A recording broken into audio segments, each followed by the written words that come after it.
Pernah nggak kepikiran gimana jadinya kalau sumber pendanaan tiba-tiba mengering persis di saat tagihan raksasa jatuh tempo?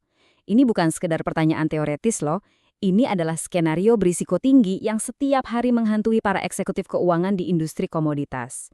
Bayangin aja, kalian lagi ngebangun pabrik raksasa senilai puluhan triliun rupiah, tapi kalian bertumpu penuh sama satu sumber pendapatan yang harganya bisa anjlok kapan aja.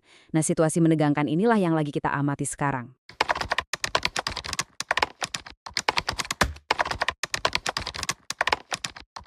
Halo semuanya, selamat datang di sesi bedah mendalam kita.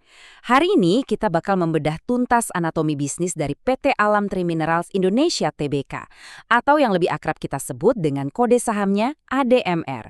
Ingat ya, ini bukan sekedar cerita soal perusahaan tambang biasa. Ini tuh murni tentang pertaruhan masif dan sebuah perlombaan melawan waktu yang super ketat.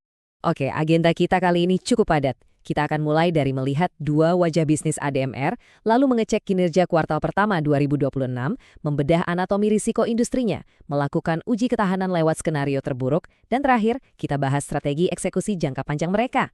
Yuk, langsung aja. Masuk ke bagian pertama. Dua wajah bisnis ADMR. Buat benar-benar paham soal ADMR hari ini, kita nggak bisa cuma ngelihat mereka sebagai perusahaan tambang batu bara biasa. Coba deh perhatiin model bisnis mereka. Di satu sisi, kita punya bisnis saat ini. Ini adalah batu bara metalurgi kualitas tinggi, komoditas yang spesifik banget buat pabrik baja global. Ibaratnya, ini tuh sapi perah yang ngasih 100% pendapatan perusahaan sekarang. Terus di sisi lain, nah ini dia masa depannya, ada mega project smelter aluminium KAI senilai 1,43 miliar dolar AS buat nyuplai industri kendaraan listrik. Tapi catat ya, saat ini proyek masa depan ini menghasilkan 0 pendapatan. Dia murni cash burner alias lagi bakar duit. Jadi, si sapi perah ini mati-matian harus mensubsidi raksasa masa depan tersebut. Lanjut ke bagian kedua, kinerja kuartal pertama 2026. Nah, pertanyaannya sekarang, sekuat apa sih si sapi perah ini nyali duit? Yang paling menarik dari data keuangan ini adalah fundamental mereka ternyata masih sangat kokoh di kuartal pertama 2026. Memang ada faktor cuaca kayak hujan yang bikin volume penambangan agak turun di awal tahun. Tapi gila sih manajemen berhasil jaga efisiensi dengan sangat baik. Di tengah semua beban berat buat ngebangun smelter, operasional tambang ini masih terus memompa darah kehidupan ke seluruh penjuru grup. Laba bersih mereka berhasil tembus 88 juta dolar AS. Itu naik 34% loh dari tahun ke tahun. Angka ini benar-benar jadi bukti kalau arus kas mereka saat ini sangat kuat dan sesuai sama ekspektasi pasar. Si sapi perah ini ngasih hasil maksimal justru di saat perusahaan lagi butuh-butuhnya uang. Terus, apa rahasia di balik lonjakan laba itu? Ternyata harga jual rata-rata atau ASP mereka ada di angka 183 dolar AS per ton, alias naik 17%. Kenapa bisa gitu? Karena lagi ada gangguan pasokan batubara metalurgi dari Australia. Nah, musibah di tempat lain ini malah jadi katalis positif buat ADMR. Selama harga global ini awet di level premium, perusahaan bakal punya oksigen yang cukup buat bertahan hidup dan biayain mega proyeknya. Sekarang kita masuk ke bagian ketiga, anatomi risiko industri.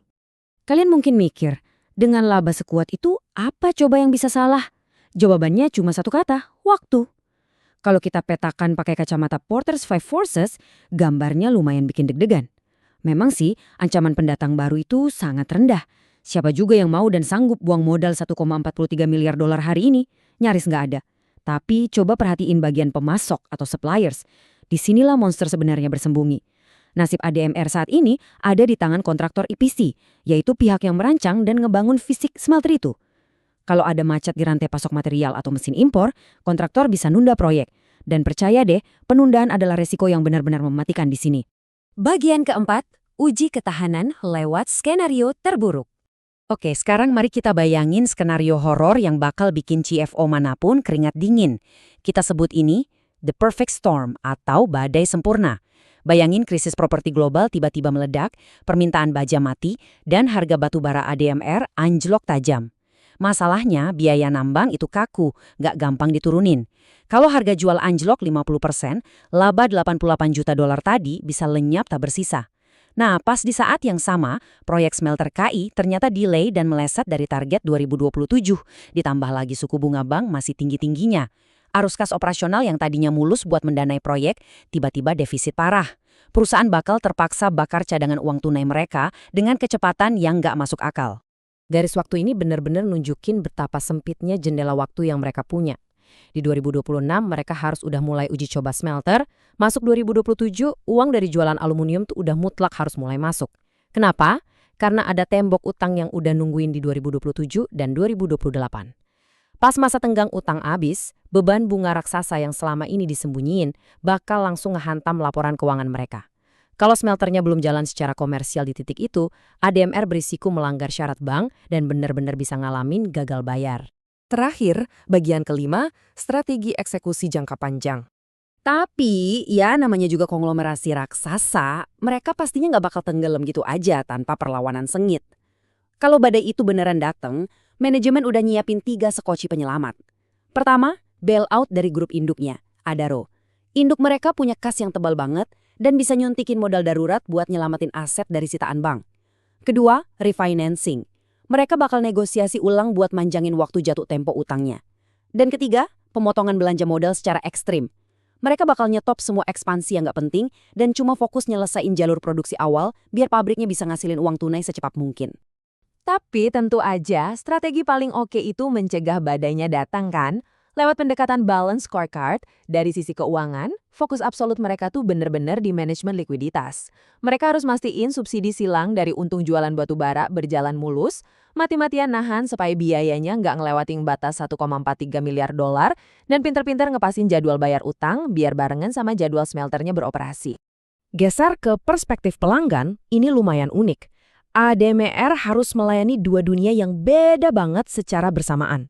Satu sisi, mereka mesti jaga hubungan kontrak batu bara jangka panjang sama pabrik baja, biar duit terus ngalir. Tapi di sisi lain, mereka juga wajib ngamanin kontrak prapenjualan aluminium sama produsen mobil listrik dan konstruksi jauh sebelum pabriknya nyala. Jadi intinya, barangnya harus udah laku kejual sebelum diproduksi. Jadi, poin pentingnya di sini, eksekusi internal itu segalanya. Ibaratnya, kalau proses tambangnya macet, duit berhenti. Kalau duit berhenti, pembangunan smelternya mangkrak, dan seluruh mimpi transisi ke aluminium itu bubar jalan. Menyelesaikan smelter tepat waktu dari pertengahan 2026 sampai 2028, tanpa meleset sehari pun, itu udah jadi harga mati. Nah, terakhir dari perspektif pertumbuhan dan pembelajaran. Aset triliunan rupiah itu bakal percuma kalau manusianya nggak siap. DNA perusahaan ini lagi dirombak habis-habisan loh. Mereka yang tadinya isinya insinyur tambang, sekarang harus mulai diisi sama pakar metalurgi dan manufaktur kelas dunia. Mereka harus sukses nyerap teknologi baru, dan pastinya ngebuktiin kepatuhan ESG.